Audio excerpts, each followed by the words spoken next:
Listen to stories, appreciate idioms. Hello, everyone. Welcome to Encountering Idioms. I'm Ziyu. Today, the idiom we are going to encounter is 暗度陈仓. Let's break it down and read it slowly. 暗度陈仓.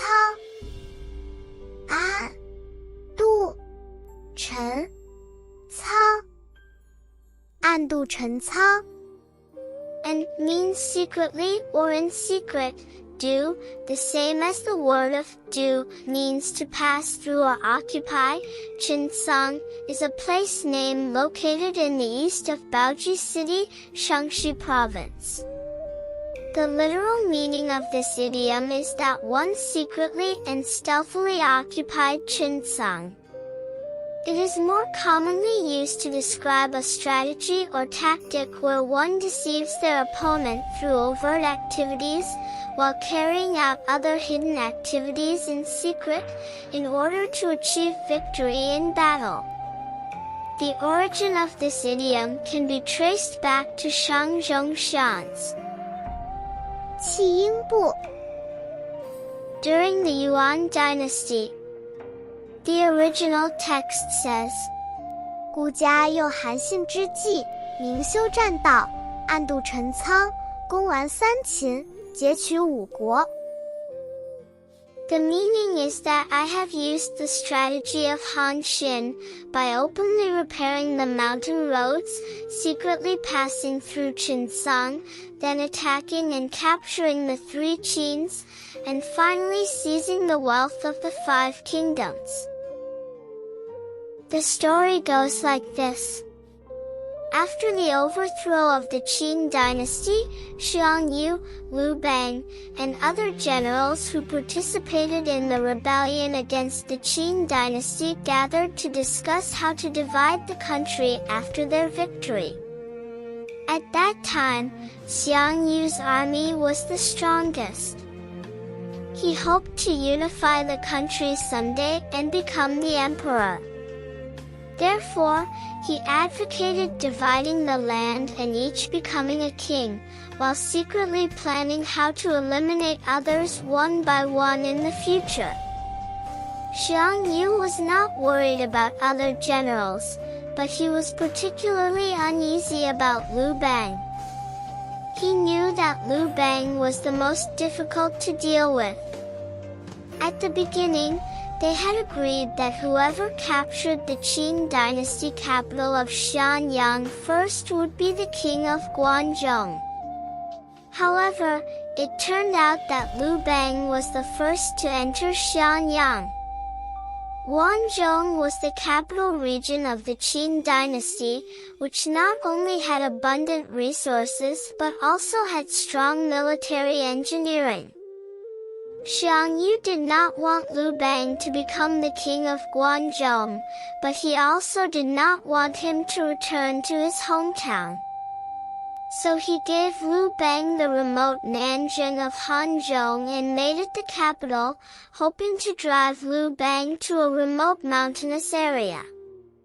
Meanwhile, Xiang Yu gave other areas of Hanzhong to the surrendered Qin generals Zhang Han, Sima Xin, and Dong Yi to prevent Liu Bang from expanding eastward. In the end, Xiang Yu obtained 9 fertile counties and established Pengcheng as the capital, calling himself the king of Western Chu.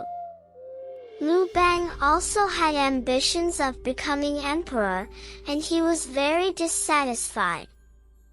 Although Liu Bang and other generals were very unhappy with the land they had been allocated, they were afraid of Xiang Yu's power and dared not rebel, so they could only accept the allocated land. Liu Bang accepted the plan of his general Zhang Liang and burned several hundred miles of the plank road that they had passed through. These plank roads were built on steep cliffs. Burning these plank roads was not only for defense, but more importantly, to deceive Xiang Yu and make him believe that Liu Bang really intended to accept the reality, so he no longer worried that Liu Bang would rebel. Liu Bang arrived in the suburbs of Nanjing, in Hanzhong. He discovered that one of his subordinates, a military strategist named Han Xin, was talented. Liu Bang appointed Han Xin as a general and asked him to plan for an eastern expansion to seize the world. Han Xin's plan was to first occupy the entire Guangzhou area, open the door for eastward expansion, and establish a stronghold to seize Xiang Yu's land. So he sent several hundred soldiers to repair the plank road. At this time, Zhang Han, stationed in the west of Guangzhou, heard the news and could not help but laugh. He said, "Who told Liu Bang to burn all the plank roads? He cut off his own way out and now he's trying to repair them." With such a big project, he only sent a few hundred soldiers, so it is definitely impossible to complete the repair. Zhang Han completely ignored Liu Bang's actions. But soon, Zhang Han received an urgent report saying that Liu Bang's army had already attacked Guangzhou, the Qinsang area had also been occupied, and the general stationed in Qinsang had been killed. Zhang Han initially did not believe it, thinking that it was fake news. When he received confirmation, he hurriedly led his soldiers to resist, but it was already too late. Zhang Han ultimately committed suicide because of his poor defense of the city, while Sima Shi stationed in the east of Guangzhou and Dong Yi stationed in the north also surrendered. A large area of land was suddenly occupied by Liu Bang. Liu Bang's power became strong and eventually he eliminated Xiang Yu's troops and became the emperor of the world. In this story, Han Xin came up with a plan, which was to repair the plank road openly, but to march to Qinsang in secret. He made the enemy general Zhang Han think that Liu Bang's army was repairing the plank road, while secretly occupying Qinsang, which led to Zhang Han's complete failure.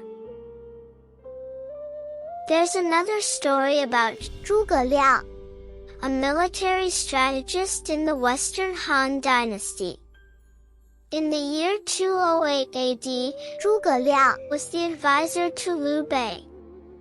At that time, Liu Bei's army was in a war with the army led by Cao Cao. Cao Cao's army was stationed at Qinsang, a very strong and difficult-to-conquer city. At this critical moment, Zhuge Liang came up with a great strategy. He decided to secretly dig a tunnel at night, which would allow Liu Bei's army to easily cross the city walls and enter the city. Because the defending generals at Qinsang did not expect Liu Bei's army to take such action, they also did not notice the existence of this tunnel. In the end, 诸葛亮 plan succeeded. Liu Bei's army quietly entered the city. The defending generals were in a panic and unprepared, so Liu Bei's army ultimately captured Qinsang. In this story, the military strategist 诸葛亮 appeared to take no action on the surface, but secretly dug a tunnel and thus entered and captured Qinsang. 诸葛亮 Truly a very clever military strategist. That's where both stories end. Let's review the idiom we encountered today.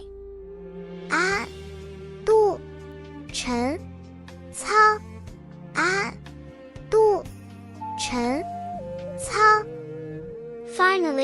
Let's use "andu Chen Cang" to make a sentence. 这帮孩子暗度陈仓，说是补课，竟然去打游戏了。这帮孩子暗度陈仓，说是补课，竟然去打游戏了。That's all for today's Encountering Idioms. If you like it, please like and subscribe. See you next time.